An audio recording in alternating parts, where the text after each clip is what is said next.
Hey everybody, welcome back to Reds Minor Leagues Talk. It's been quite a while. With the holidays over the past few weeks, we took a little bit of a break. Not that too much happened. Today is actually a big day though. Baseball America released their prospect rankings yesterday, and then both Fangraphs and Baseball Prospectus, with the help of Courage, who is this guy right here, we've got three different prospect lists to discuss today. Courage, how were the holidays for you? They're pretty good. Pretty good. Reds kept relatively quiet, of course, which is a Christmas gift in itself to you, Doug, other than Tyrell Jenkins. I don't envy Tyrell Jenkins today. Three different organizations in 30 days as he keeps going through the waiver wire. So glad to be back home and glad to get back into baseball season. Well, with Jenkins, at least it happened during the off season. There's no actual moving and traveling and trying to get everything straightened out that way. I'm sure that mentally it's kind of been a bit of a thing for him, but it would have been much worse if that happened in the middle of June than say December. But let's jump right into these prospect lists, and we'll try and keep things a little bit shorter today. We'll start off with the Baseball America list. You can see their top 10 right here on the screen. No surprise they've got Nick Senzel at the top. Spoiler alert, he's at the top of all of the list. Now, the one thing that the Baseball America list has that the other list won't have is Cody Reed. Not everybody uses the same eligibility requirements.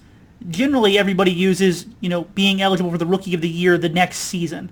Now, the limits for that for pitchers is 50 innings pitched, and then there's the obscure rule where if you've been on the active 25-man roster, which does not include any time in September, for 45 days, you're also ineligible for the next year's Rookie of the Year list. That doesn't usually come into play too often, and it really doesn't come into play for starting pitchers too often. Cody Reed actually is one of those guys that every few years it does happen for.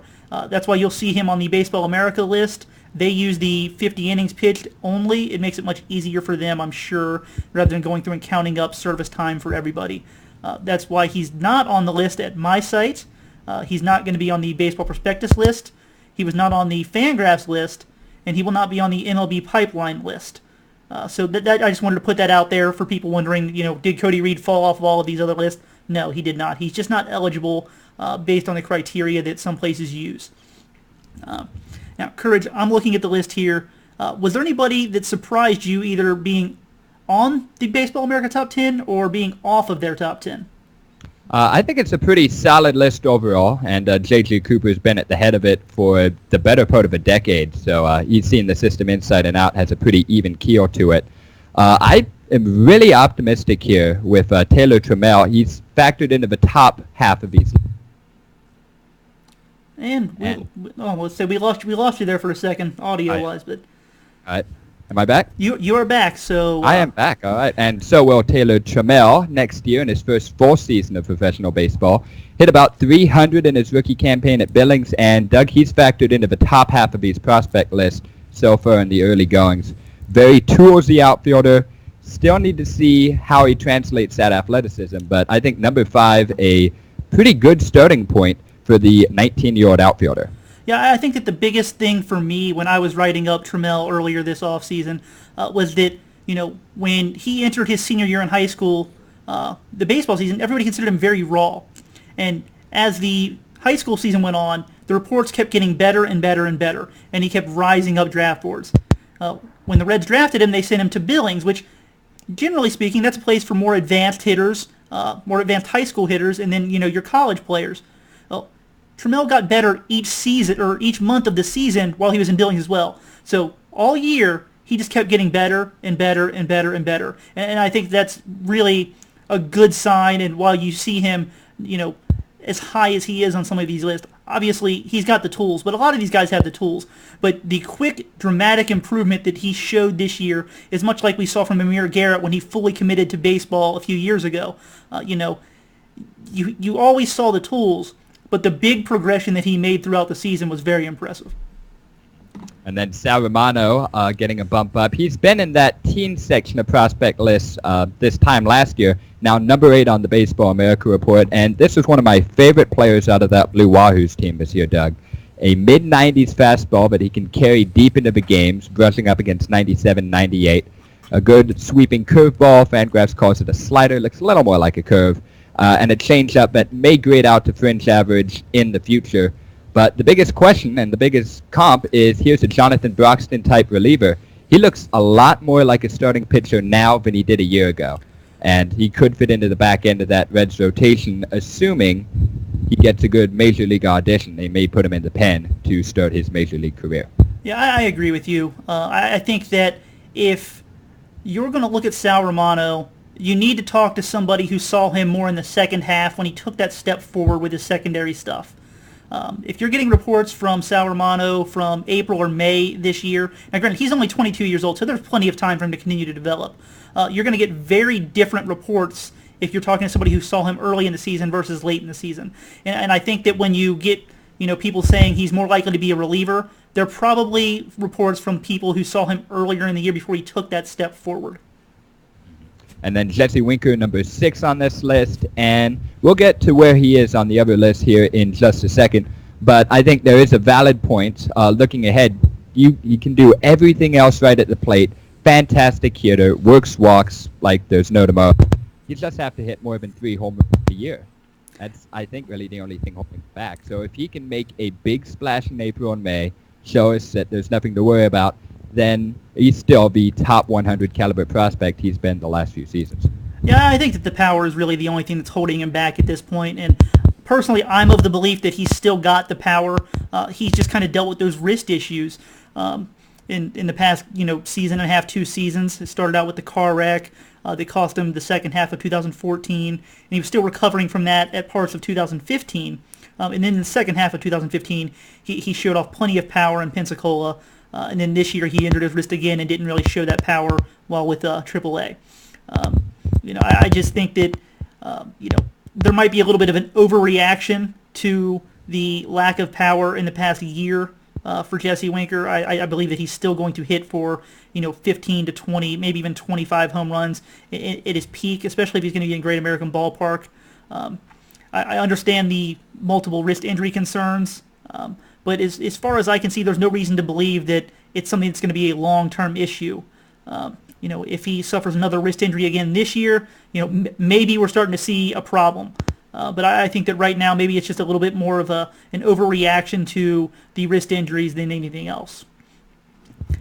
It's probably time to move on to Fangraphs. And Doug, it looks basically the same at the top, albeit a different way of categorizing these prospects. They look at future value down the scale by 5 points apiece, and they also have their own proprietary statistical information factoring in that future value. But still, Senzel at the top, Amir Garrett as their top pitching prospect with Reed maxed out on innings, and then Jesse Winker, a better outlook here, number 3rd on the Fangraphs prospect list. Yeah, what's great about the Fangraphs list is, unlike the other two, and not that there's anything wrong with charging for content. I understand that. It's a business. You've got to make money to keep afloat. But Fangraphs actually does go 30 players deep, and all of the scouting reports are free. Now, you can get a subscription to Fangraphs to help support their work. And, obviously, if you are someone who has that kind of money and you appreciate what they're doing, by all means, please, throw them a few dollars so they can keep the site going. But while I love a lot of the information that's on the Fangraphs list, a few of the rankings themselves are a little confusing to me. I'm not going to throw any players under the bus, but I will say that I disagree with quite a few of their rankings, even though I do believe that the information in the scouting reports with those rankings is pretty good. It's just that I believe that I view prospects and I value certain things about prospects a little bit differently than Eric does over at Fangraphs, and that's perfectly fine. Different viewpoints are very good. Now, looking at their list, the one person that really stands out to me as being rated too low is Vladimir Gutierrez. They've got him all the way down at 19.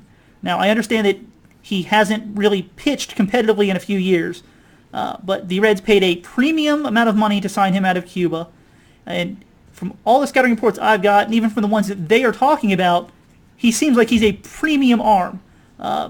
It just seems a little bit too far down the list for me for someone that they are speaking highly of, and the pedigree is there, just not in America. And then if you go back a few spots back up the list, another Cuban, Alfredo Rodriguez, ranks number 11 on the list. And we really don't know too much about what he's done on the field to this point. And he's yet to make his stateside debut. However, with the information we know, with the profile, fairly light bat and a stellar glove out at the middle infield, there's still a lot to figure out with Alfredo. And this was the player that broke the bank for the Reds last season as far as getting foreign players. So, optimistic view for Alfredo Rodriguez on the Fangraphs list. Still too early to tell on Baseball America, but certainly a good problem to have for the Reds coming up. Rodriguez and many more up the middle in terms of depth. Yeah, I'll say this much. I really hope that I'm wrong and the Reds are right about Alfredo Rodriguez. If you've been following my work at all since the Reds started showing interest in him, I've been a very vocal proponent against believing that he is worth the amount of money that they paid to bring him in. I don't have a problem with bringing him into the organization. I think there's enough there that he could be a solid bench player as a backup infielder who could provide outstanding defense. From what I've seen with the bat, I just don't think he's going to hit. No one I've talked to outside of the Reds organization believes that he's going to be able to hit. I don't know. Like I said, I hope I'm wrong and the Reds are right. But that's just one of those moves that I think in a few years we're going to look back on and just kind of wonder what exactly they saw to pay as much money as they did for him. And we saw this in the Baseball America chat, certainly, as J.J. Cooper relayed along, certainly the Reds see something. They're clearly very optimistic about his hit tool. We just haven't seen it in his professional debut, and of course we haven't seen it on this side of the Atlantic Ocean. So 2017 is a big year for him. Starts out at number 11, according to Fangraphs. All right, well, we'll move on over to Baseball Prospectus, where you write. You definitely had some input on this list, and you actually wrote a little bit of an essay for this list. But before we get into that part, let's take a look at the list. Again, Nick Senzel's right there at the top. Since you had a little bit of part in this list, why don't you tell us a little bit more about it? Well, I think Senzel was basically a lock for number one from the very beginning. And this is a list that went through 4 or 5 different permutations during the process. Easily 30 names or so, maybe 25. Just getting a yes, no, or a vote on whether or not they're worth it. And of course, past the top 10, we do have 6 other players written up, and the subscription starts at just under $5 a month if you're interested in that and a little more. Totally worth it, by the way. Totally worth it. If you have $10, first $4 can go to Doug's site for the month, and then spend the rest on Baseball Prospectus. Now you're talking. And good luck figuring out that $1.05 you have left over. But Senzel at the top. Amir Garrett certainly turned some heads, and this is a player, as we've mentioned here several times, makes not only adjustments game to game, but season to season, the more he gets into baseball. Followed by Winker, who we're confident, much like you, Doug, will find that power again. Then both Stevensons, Robert and Tyler, a bit of fatigue for the former, but if it's worth anything, this should be the last prospect list you see Robert Stevenson on. Trammell grades out very high again. Aristides Aquino, followed by Santillan, Kahalo at the bottom. And at number 9, a trendy pick this year in the top 10 is Shedrick Long, the Reds' reigning hitter of the year in the minor leagues. But this is a team, I think, that looks at the upside. You try and find the balance of major league ready talent and then the folks that still have quite a bit of projection to go. And from the earlier turns of a guy like Antonio Santillan, it's a lot to be quite optimistic about. And I know I'm using that word a little too much, but it's an intriguing system to write up, and there's quite a bit of talent, even if it's not the most ostentatious past the top 2. Yeah, I think that the Reds system is rather interesting, and I wrote about this today over at RedsMinorLeagues.com when discussing the various prospect lists. The Reds are very deep, and I think that for the most part, when you want to look only at upside, they stack up with most systems very well. They're probably not going to stack up with the Yankees at the very top, the White Sox after all that they've done this offseason in acquiring massive amounts of minor league talent at the very top. But I think by and large, the Reds stack up very well when we look at just the pure upside of other systems. I think where the Reds are a little bit behind is having the certainty of having, players. It seems that just about every player in their system has some sort of question along with that upside. I mean, even Nick Senzel at this point, he's only played in low A. How is he going to be able to adjust throughout the next few seasons? Even though it doesn't seem like there's any, weak spots in his game, you don't really know until a guy gets to Double A, Triple A, and so on. I think that's really where the Reds system lags behind the top systems just a little bit. But the depth is, in terms of where Cincinnati is on the market, as a small market team, that depth is not only a good thing to have, but critical to a rebuild like this. And that's the question I tried to address over at BP, where every list is followed by a question that the author sets out to answer, and then scouting reports after that. And the question I had is, how long is a rebuild supposed to take? Because we've heard the word for about 3 years. It's been in effect maybe 2 years. And in terms of Dick Williams having full control of the team as the GM and now president of baseball operations, this is either his first true year or his second year in the rebuild. And from that point, I just compared it to a few others, and just for fun, set it to the current of Greek mythology and poetry, because it is baseball prospectus, and we tend to bend the rules a little bit in the essays.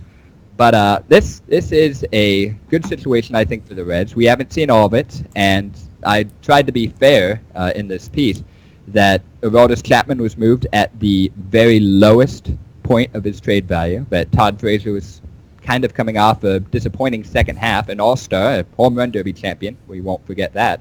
But nonetheless, it is a lower quality second half in the package that brought back Jose Peraza.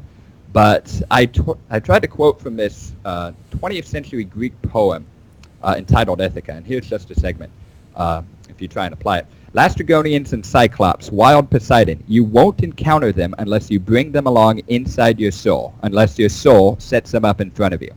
And this is a poem that talks about the journey and the demons you have to face along the way. Long story short, Aroldis Chapman was unlike anything we've ever seen and anything we ever will see again, possibly. Rookie Davis is not. But you can't hold that against him. When you see him debut next year in the same number 54 jersey, Rookie Davis won't throw 100. He's not going to strike everyone out. But there is some value here, possibly in the bullpen, maybe at the back end of a rotation, though it's not an easy bet to make.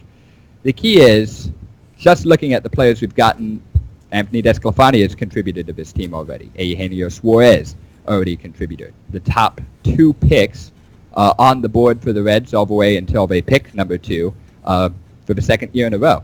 This is a good time to be a Reds fan, and I think, Doug, you could say this for sure, this is the best the system has been really since the heydays with Votto and Bailey coming back to it. There is quite a bit of talent in the system and quite a few reasons to hold your heads up high. That rebuild could be a lot worse in terms of a few others and where others are in that stage. Yeah, I think that, you did highlight something very important there that I've heard from a lot of fans and even from national media writers that, maybe the Reds held on a little bit too long with several of their players. They didn't get the max value. You mentioned Todd Frazier, you mentioned Aroldis Chapman, and while there were definitely circumstances with Aroldis Chapman and the domestic violence issue, even before any of that happened, you heard people saying that the Reds held on to Aroldis Chapman too long, that they should have moved him at the All-Star break, and for some reason they didn't. They claim that the value wasn't there. But given how the market has been for relievers at the All-Star break at the end of July, I'm just not sure if the Reds weren't asking for a bit too much. But yeah, you're right. This is the strongest the system has probably been in a while. If you want to consider the amount of depth that they have, as I said before, I think that the sureness of the prospects at the top it's probably behind where they've been a few times since they had, Bailey, Cueto, Joey Votto, and Homer Bailey all at the same time. Or, no, I said Homer Bailey twice. Jay Bruce, all at the same time. But I think the overall system is definitely in better shape than it's been in quite a while. Just because there's so many options that if, players 1, 2, 3 don't work out, the next 4 or 5 guys can step right in. If some of those guys don't work out, you can do the same thing to the next tier, and probably to the next tier before you really start to see that gap where you're kind of getting to the secondary kind of guys in the system. That's right. But all right, well, I think that's going to be it for today. I feel like we covered quite a bit. Thanks for tuning in, and hopefully it won't be another 3 weeks. I don't think there's any holidays coming up that should keep us from doing this. And, maybe the Reds will make another move or two that will actually give us something to talk about. Until then, if you're not subscribed here on YouTube, please feel free to hit the little subscribe button, and you'll get updated whenever we put up one of these videos. There's still plenty of prospect videos to be added, and hopefully we'll have something to talk about next week. We'll see you then.